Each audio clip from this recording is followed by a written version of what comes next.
Not sure if familiar kayo pero today gawa tayo ng pansit sisig. Tara, subukan na natin.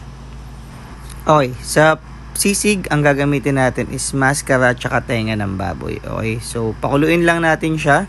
Gagamitin nating pampalasa dun sa pagpapakulo is, as you can see, sibuyas na puti, laurel, paminta, tsaka asin. Yun lang. Salang nyo siya, make sure na palambutin nyo siya. After yung pakuluan, itabi nyo yung pinagpakuluan nyo kasi gagamitin natin yan mamaya, okay? And bago natin siya prituhin, make sure na hiwain nyo siya. Huwag sobrang liliit, tamang sakto lang. Para kapag pinito natin siya, hindi ganun kalalaki at maprito nyo siya ng pantay, okay? Ayan. After nyo prituhin, make sure na liit-liitin nyo. So, yung usual cut lang ng sisig. So, yan, as you can see naman. Ganyan lang siya kalalaki.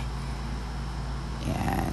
Tapos kapag tapos ko siyang hiwain, prepare natin yung pampalasa ng sisig. So liver spread lang yan, mayo, kalamansi, paminta, tsaka nor seasoning. Tapos haluin nyo lang maigi. Okay, pagkahalo natin nung pangtimpla, isama nyo na siya dun sa tenga. Haluin nyo din maigi para make sure na lahat nako-cover niya. After nun, huwag nyong kalimutan syempre sibuyas na puti. Mas madami, mas maganda. Kuhaan nyo lang din siya maliliit. Tapos yan na. Gawa na yung sisig natin. Next naman natin i-prepare yung pansit. So pakulo kayo ng tubig. Gamit ko dito pansit canton. Ilagay nyo siya hanggang lumambot. Huwag sobrang lambot kasi mau-overcook. Okay? Sa gulay ng pansit, 4 lang. Basic lang yan. Carrots, repolyo, sibuyas, bawang. Ayan. Sa pagluluto ng pansit, magigisa lang tayo ng bawang tsaka sibuyas. Tapos, susunod natin dyan yung oyster sauce, tsaka nor seasoning.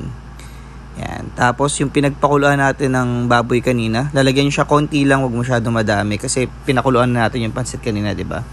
Tapos, sunod yung repolyo, tsaka yung carrots. Biyahan nyo siyang medyo lumambot ng konti. Tapos, ilagay nyo na yung pansit. Sa point na to, naglagay ako ng konting toyo para magkaroon pa siya ng kulay. Tapos, haluin nyo lang haluin. Tapos, okay na yan, goods na yan. Ayan, tapos paghaluin nyo lang yung sisig tsaka pansit, serve nyo, okay na yan.